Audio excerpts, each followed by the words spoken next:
السلام علیکم ورحمۃ اللہ۔ سیرت کہانی کا 18واں حصہ۔ اچھے بچوں، کل ہم نے سنا تھا کہ ہمارے پیارے نبی صلی اللہ علیہ وسلم کی صورت کیسی تھی، وہ کس طرح چلتے تھے، وہ کس طرح لوگوں سے بات کرتے تھے، ہنستے کس طرح تھے اور بیٹھتے کس طرح تھے۔ آج ہم سنیں گے کہ ان کا کھانا پینا پہننا اور سونا کیسا تھا۔ ہمارے رسول پاک صلی اللہ علیہ وسلم کا کھانا بہت سادہ ہوتا تھا۔ سرکہ، شہد، حلوہ، زیتون کا تیل اور کدو آپ بہت شوق سے کھاتے تھے۔ گھی میں پنیر اور کھجور ڈال کر ایک کھانا پکایا جاتا ہے جس کو حیض کہتے ہیں۔ یہ کھانا بھی آپ صلی اللہ علیہ وسلم کو بہت پسند تھا۔ بکری کے شانے کا یعنی کندھے کا گوشت بھی بڑی رغبت سے کھاتے۔ اکثر موٹی روٹی جو بغیر چھنے ہوئے آٹے کی ہوتی تھی کھاتے تھے۔ یہ جو کی ہوتی تھی اور کبھی کبھی گندم کی۔ آپ صلی اللہ علیہ وسلم کے گھر میں جو کا آٹا ہانڈی میں ڈال کر آگ پر رکھ دیا جاتا، اس میں زیتون کا تیل، زیرہ اور کالی مرچیں ڈال دی جاتی۔ پک جاتا تو یہ کھانا بھی آپ بڑے شوق سے کھاتے۔ تربوز کو کھجور کے ساتھ ملا کر کھاتے تھے، کبھی کبھی روٹی کے ساتھ کھجور کھاتے تھے۔ پتلی ککڑیاں بہت پسند تھیں، ستو بھی کھاتے تھے۔ دودھ کبھی خالص اور کبھی پانی ملا کر پیتے تھے۔ کشمش، کھجور اور انگور پانی میں بھگو دیتے، کچھ دیر بعد جب پانی میٹھا ہو جاتا تو پی لیتے تھے۔ آپ صلی اللہ علیہ وسلم نے دمبا، مرغ، اونٹ، بکری، بھیڑ، خرگوش اور مچھلی کا گوشت بھی کھایا ہے۔ پیاز، لہسن اور مولی کو ان کی بدبو کی وجہ سے پسند نہیں فرماتے تھے۔ ٹھنڈا پانی پی کر آپ بہت خوش ہوتے، اکثر بیٹھ کر اور 3 سانسوں میں پانی پیتے۔ آپ صلی اللہ علیہ وسلم اکثر لکڑی کے ایک پیالے میں کھانا کھاتے، چھوٹی پیالیوں اور تشتریوں میں کبھی کھانا نہیں کھایا۔ اور سب سے اہم بات، ہمارے پیارے نبی کسی کھانے کو کبھی برا نہ کہتے تھے، پسند نہ ہوتا تو اس کو چھوڑ دیتے تھے۔ کھانے سے پہلے بسم اللہ پڑھتے اور آخر میں اللہ کا شکر ادا کرتے تھے۔ کھانے سے پہلے بھی ہاتھ دھوتے تھے اور بعد میں بھی، ہمیشہ داہنے ہاتھ سے اور اپنے سامنے سے کھاتے تھے، ادھر ادھر ہاتھ نہ مارتے تھے، ٹیک لگا کر کبھی نہ کھاتے تھے، ہمیشہ 3 انگلیوں سے کھاتے اور کچھ بھوک رکھ کر کھانا چھوڑ دیتے تھے۔ ٹھونس ٹھونس کر کھانا آپ صلی اللہ علیہ وسلم کو بالکل پسند نہیں تھا۔ آپ صلی اللہ علیہ وسلم ہمیشہ نیچے بیٹھ کر دسترخوان پر کھانا کھاتے تھے۔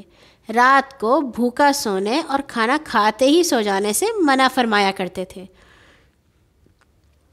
پیارے بچوں، یہ ہم سب باتیں اس لیے سن رہے ہیں تاکہ اگر ہم یہ کھانا کھانے لگیں جیسے کھجور یا تربوز یا پھر زیتون یا شہد یا گھی یا پنیر یا روٹی، تو ہم ہمیشہ یہ سوچیں کہ یہ ہم اس لیے کھا رہے ہیں کہ ہمارے پیارے نبی نے ہی کھایا تھا۔ اس سے اللہ تعالیٰ بھی خوش ہوں گے، ہمارا پیٹ تو بھرے گا ہی اور ثواب بھی مل جائے گا۔ ہمارے رسول پاک صلی اللہ علیہ وسلم اکثر تہمد اور کرتا پہنتے، اوپر سے دھاری دار یمنی چادر اوڑھ لیتے، ایک آدھ مرتبہ پاجامہ بھی پہنا ہے۔ آپ صلی اللہ علیہ وسلم کی پگڑی، جسے صافہ امامہ کہتے ہیں، عام طور پر سیاہ رنگ کی ہوتی تھی۔ پگڑی کے نیچے ٹوپی ضرور ہوتی۔ پگڑی کا شملہ آپ دونوں کندھوں کے درمیان پیچھے کی طرف لٹکا لیتے اور کبھی کندھوں پر ڈال لیتے۔ ہمارے نبی صلی اللہ علیہ وسلم کا لباس سادہ مگر نہایت صاف ستھرا ہوتا تھا۔ کبھی کبھی آپ نے قیمتی لباس بھی پہنا ہے۔ سب سے پسندیدہ آپ کو سفید رنگ کا لباس تھا۔ سبز اور زرد رنگ بھی پسند فرماتے تھے، ہاں البتہ سرخ رنگ کو پسند نہیں کرتے تھے۔ ہمارے نبی کو خوشبو بھی بہت پسند تھی، ایک خاص قسم کی خوشبو ہمیشہ آپ کے استعمال میں رہتی۔ حضرت عائشہ صدیقہ فرماتی ہیں کہ رسول پاک صلی اللہ علیہ وسلم کے پاس کپڑوں کا صرف ایک جوڑا تھا اور آپ کا کوئی کپڑا کبھی طے کر کے نہیں رکھا گیا۔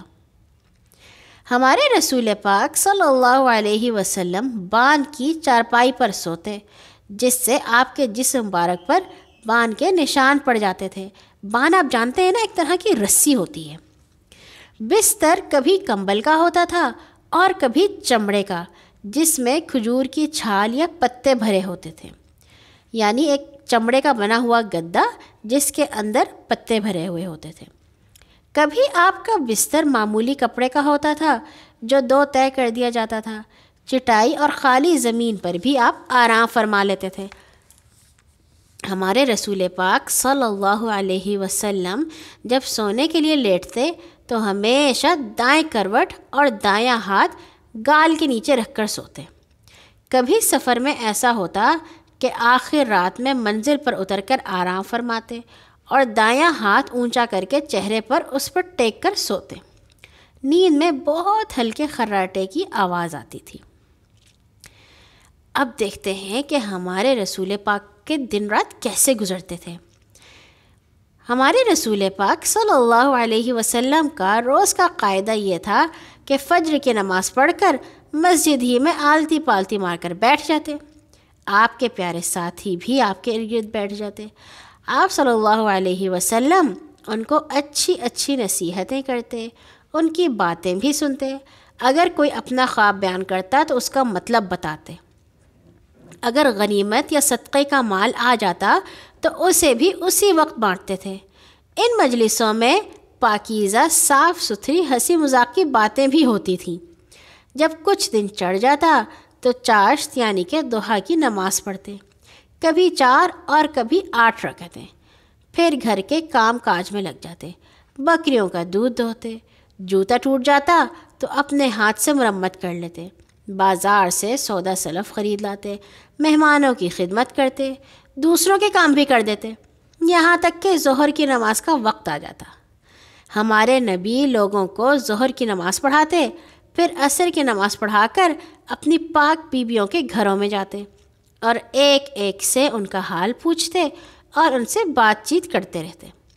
اس کے بعد مغرب کی نماز ادا کرتے، پھر کھانا کھاتے اور نماز عشاء کے بعد جلد ہی سو جاتے۔ نماز عشاء کے بعد ہمارے پیارے نبی صلی اللہ علیہ وسلم کو بات چیت کرنا بالکل پسند نہ تھا۔ آدھی رات کے جلد بعد آپ دوبارہ جاگ اٹھتے، پہلے مسواک کرتے، پھر وضو کر کے تہجد کی نماز میں مشغول ہو جاتے، یہاں تک کہ فجر کی اذان ہوتی۔ آپ سنتیں پڑھ کر مسجد تشریف لے جاتے۔ بعض اوقات ہمارے پیارے نبی ساری رات عبادت کرتے رہتے تھے۔ کئی دفعہ ایسا ہوتا تھا کہ نماز میں زیادہ دیر کھڑا رہنے کی وجہ سے ہمارے نبی کے پاؤں بھی سوج جاتے تھے، مگر وہ کہتے تھے کہ اللہ تعالیٰ نے مجھے اتنی زیادہ چیزیں دی ہیں، کیا میں اللہ تعالیٰ کا شکر بھی نہ ادا کروں؟ اچھے بچوں، اللہ تعالیٰ ہمیں اور آپ کو اپنا شکر گزار بننے کی توفیق عطا فرمائے۔ کل ہم آئیں گے کہ ہمارے پیارے نبی کے اخلاق کیسے تھے اور وہ لوگوں سے کس طرح ملتے جلتے تھے۔ اللہ حافظ۔